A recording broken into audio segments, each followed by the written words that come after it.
안녕하십니까, 노병철입니다. 다윗과 골리앗의 대결 군사적 분석 잘 보셨죠? 예, 많은 분들이 고맙게도 흥미있게 보셨다고 저한테 댓글을 남기셨습니다. 그런데 어떤 분이 저한테 질문을 하셨습니다. 그때 골리앗이 돌에 맞아서 바로 죽지 않았느냐? 네, 그 문제를 지금부터 해결하도록 하겠습니다. 이 그림 혹시 보셨나요? 1993년도 5월 달에 위클리 월드 뉴스에서 나왔던, 어떻게 보면 참 황당한 그림일 수도 있죠. 이스라엘 현지에서 발굴된 거인의 해골에서 이 돌이 박힌 그런 모습이 나왔어요. 그래서 많은 사람들이 바로 이 해골이 골리앗이다 이런 말을 했습니다. 그 당시에 아주 말이 참 많았습니다. 저는 개인적으로 동의하지 않습니다. 왜냐하면 아무리 거인의 머리지만은 돌이 너무 작아요. 작은 돌로 이렇게 이마에 박힐 정도의 속도를 내지 못합니다. 여러분, 다음에는요, 또 이게 갈라지는 형태가 별로 맞지 않아요. 그래서 저는 이 그림이 골리앗이라고 저는 동의하지 않습니다. 개인적으로. 여러분 어떻게 보시나요? 네. 자, 지금부터 그 문제를 해결하겠습니다. 아니, 제 나름대로 생각을 말씀드립니다. 성경을 다시 봅니다. 사무엘상 17장 49절에 보면요, 그의 이마에 박히니 땅에 엎드러 지니라. 분명히 이마에 박혔습니다. 다윗의 물맷돌이 날아가서 슝 가서 골리앗의 이마에 딱 박혔습니다.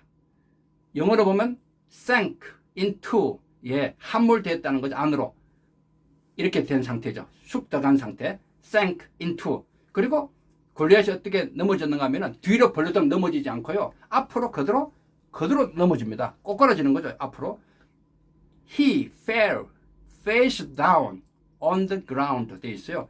fell face down, 얼굴이 땅을 향하는 거죠. 그래서 잘못된 그림 보면요, 이런 것이 있어요. 뒤로 벌러덩 넘어가는 그림들이 참 많아요. 잘못되었습니다. 또 돌이 와서 탁 맞아 튕겨가는 그림도 있어요. 그 그림도 잘못되었습니다.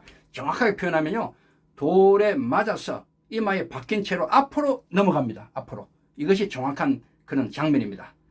여기서 보면은 죽었다는 표현이 아직은 안 나오죠. 돌에 그냥 박혔다는 것밖에 없고요. 그 다음 절에 보면은 50절에 다윗이 이같이 물매와 돌로 블레셋 사람을 이기고 그를 쳐 죽였으나 자기 손에는 칼이 없었더라. 쳐 죽였다는 표현이 나오죠. 예, 이것 때문에 우리가 어떻게 해석할까 참 고민이 되지 않습니까? 물론 결과적으로는 쳐 죽은 거 맞습니다. 그런데 사람이 그래요. 그러니까 딱 맞으면요, 순간적으로 혼절합니다. 순간적으로 충격을 받으면 그들 앞으로 팍 넘어가죠. 그렇다고 해서 그 순간은 바로 죽지는 않습니다. 이 생명이 빠져나가는 시간이 있잖아요. 바로 죽을 수도 있지만 사실 그것은 현실적으로 맞지 않아요. 제가 그래서 해석한 것이 순간적인 기절, 혼절입니다. 그럴 때 50절에 있는 것처럼 다윗이 달려가서 그 골리앗의 칼을 꺼내서 그를 죽이는 거죠. 목을 베어버리는 거죠. 발로 밟고. 이것이 마지막 완결 그런 장면이거든요. 이해가 되시나요? 네. 표현상의 그런 문제들입니다. 그 당시 그 전쟁의 형태를 보면요, 대표작전을 싸우다가 마지막에는 이긴 사람이 진 사람에게 가서 발로 밟습니다. 수치심을 주기 위해서. 그리고 목을 베는 것이 완결입니다. 완결. 두 가지입니다. 수치심을 주면서 완전히 끝내는 것. 이것을 다윗이 한 거거든요. 여러분, 여기 제가 또 말씀드리고 싶은 것이 뭔가 하면은 얼마나 이것이 어려운 것인가, 이 돌이 이마에 박힌다는 것이 얼마나 어려운 것인가를 제가 말씀드립니다. 골리앗의 이마가 둥글죠. 만약에 이렇게 평평하다면은요, 이렇게 맞아가지고 안에 이렇게 박힐 수 있어요. 그런데 둥근 얼굴은, 둥근 이마는 맞으면 튕겨나갑니다. 튕겨나갑니다. 정말 정확하게 어느 면이 90도로 됐을 때 이것이 딱 박히겠죠. 그런데 그렇지 않지 않습니까? 이 이마가 둥그니까. 그리고 골리앗도 움직입니다. 골리앗도 가만히 있지 않고 움직이잖아요. 화를 내고 그냥 막 그러면서 막 성큼성큼 앞으로 오고 움직이는 대상, 둥근 이마. 그리고 다윗도 뛰잖아요. 다윗도 이렇게 물매를 돌리면서 이런 상태에서 정확하게 각도를 맞춰서 90도로 딱 맞춘다는 것은 정말 어려워요. 조금만 잘못하면 튕겨나가거든요. 튕겨나가거든요.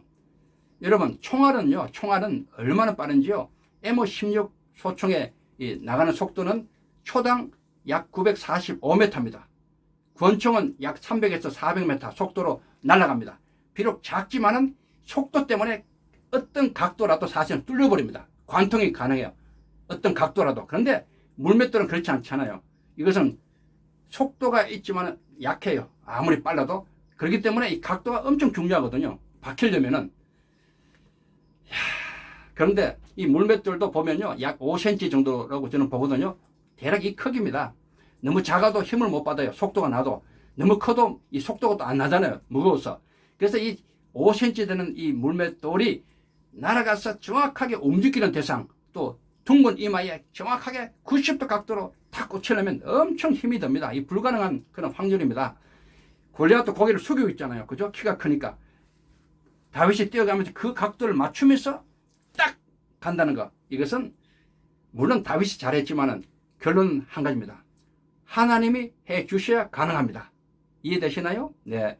다윗이 아무리 양을 지킬 때 사자, 곰을 이 물매로 때려잡았지만 그 움직이는 사자, 움직이는 곰 아니겠어요? 아무리 숙달을 했지만은 또 골리앗과 또 다른 상황이 아니겠어요? 왜냐하면 곰이나 사자는 이렇게 돌로 박았다는 표현이 없을 겁니다. 아마 이렇게 확 때려서 튕겨나가면서 도망가게 만들었겠죠. 도망가게. 그렇잖아요. 근데 골리앗만큼은 이마에 이것이 딱 박혀 있잖아요. 그래서 다른 겁니다. 그거하고. 숙달된 다윗이겠지만요. 정말 절묘하게 모든 것이 맞아야 됩니다.